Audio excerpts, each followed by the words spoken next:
अभी ये नात पाक का नज़राना पेश कर रहे थे जनाब साकिब असलम साहब, और उनकी नात पाक के ज़ाहिर सी बात है हर अशार बहुत ही शानदार थे। लेकिन इसमें तो कोई दो राय नहीं कि जो उन्होंने एक शेर पढ़ा कि हम मदीने में तन्हा निकल जाएंगे और गलियों में कसदन भटक जाएंगे, हम वहाँ जाके वापस नहीं आएंगे, ढूंढते ढूंढते लोग थक जाएंगे। जाहिर सी बात है वो गलियाँ ही ऐसी हैं जहाँ से जाने के बाद किसी का वापस आने का मन नहीं करता। साथियों, जाहिर सी बात है कुछ थोड़ा ताख़ीर तो हो रही है, हुई है, लेकिन कुछ वजूहात हैं, उन्हीं की वजह से बस वो लम्हा बहुत जल्द आपके सामने पेश होने जा रहा है। लेकिन जिस सोसाइटी के ज़ेर एहतमाम ये आज प्रोग्राम हो रहा है, एस्ट्रल एजुकेशनल सोसाइटी, ये पिछले 8 सालों से सोशल वेलफेयर के जो काम इस तंजीम ने अंजाम दिए हैं उनकी बहुत ही लंबी फहरिस्त है, जिसमें तमाम काम आपने। अच्छा, दूसरी बात ये कि अभी मैं एक बात बताऊं आपको कि जाहिर बात है इस कोविड-19 ने पिछले 1 साल के अंदर बहुत से ऐसे लोग बैठे हुए हैं हमारे बीच, उनका जिक्र हम करेंगे, जिनको बहुत ही अच्छा मौका दिया खिदमत करने का, और लोगों ने तमाम तरीक़ों से खिदमत अंजाम दिए, जिसमें एक ये सोसाइटी भी है जिसने तमाम तरीके से बंद हाथों से, और जाहिर सी बात है कि अपने आप को महफूज रखते हुए तमाम काम करने थे। तो तमाम ज़राए थे, आज सोशल सर्विसेज के ज़रिए से, गूगल पे के ज़रिए से तमाम लोगों को तमाम मदद पहुंचाई, लोगों की खिदमत, जो परेशानियां थी उनमें हाजिर रहे सारे लोग। उसके अलावा इस सोसाइटी ने जो काम किए हैं मैं उसके बारे में बताना चाहता हूं कि अवेयरनेस के काम आपके रहे हैं, जिसमें तमाम मुद्दों पर आपने टाइम टू टाइम तमाम सेमिनार्स, तमाम वर्कशॉप्स तमाम ऑर्गेनाइज़ की हैं। साथ में अभी ये एक बहुत ही अलग टाइप का काम इस सोसाइटी ने शुरू किया है जो कि उर्दू अरबी कैलीग्राफी का है। जाहिर सी बात है कि खुशखत राइटिंग को हर कोई पसंद करता है, लिखावट को पसंद करता है, और इसमें हमारे तमाम साथी ऐसे बैठे हुए हैं जिनका ताल्लुक़ थोड़ा सा गांव से भी रहा है। कि पहले हम लोगों के बचपन में वो एक सेठे का कलम हुआ करता था, एक बांस टाइप का होता था, और उस कलम से लिखावट जो होती थी बहुत खुशखत होती थी, और मौलवी साहिबान जो हम लोग पढ़ाते थे तो उस पर जब लिखवाते थे उससे अच्छी राइटिंग मेराज भाई निकल के आती थी।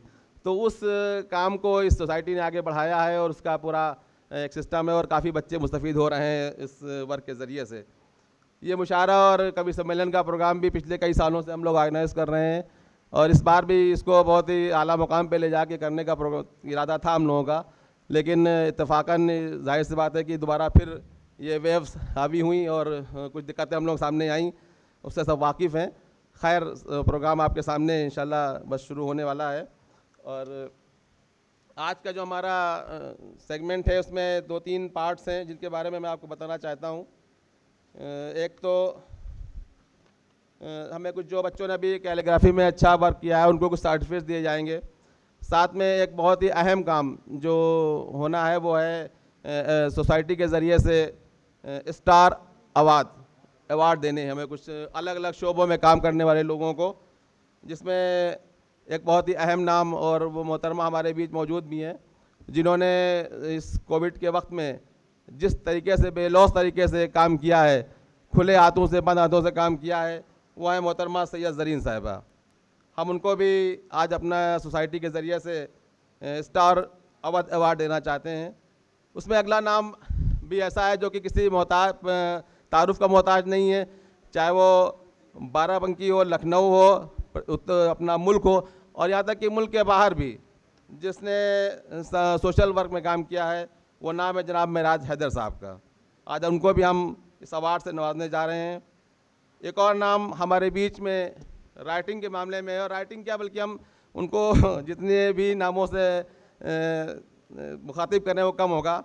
वो भी किसी तारुफ के मोहताज नहीं है, क्योंकि सारे नाम ऐसे हैं जिसमें मोहम्मद हफीज़ कदवाई साहब, ये हमारे छोटे भाई हैं, इनको भी हम लोग अवार्ड दे रहे हैं, स्टार अवार्ड।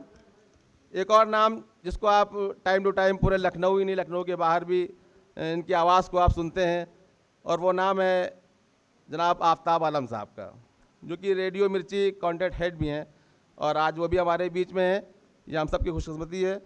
एक और सोशल वर्क में अच्छा किरदार अदा करने वाला नाम वकास वारसी का है, जिनका ताल्लुक़ बाराबंकी के देवा शरीफ से है, वो भी हमारे बीच में मौजूद हैं। उनको भी हम आज इस अवार्ड से नवाजेंगे। इसके अलावा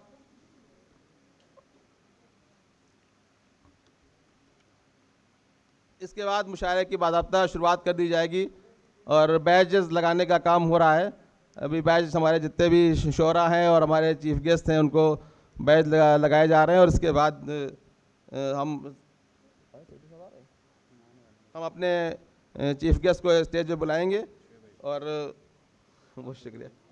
और इस बीच में हम थोड़ा सा और भी बाकी सोसाइटी की फर्दर डिटेल के लिए हम कहेंगे जनाब गुफरान साहब से कि वो आएँ और थोड़ा सा सोसाइटी के बारे में डिटेल से बताएं।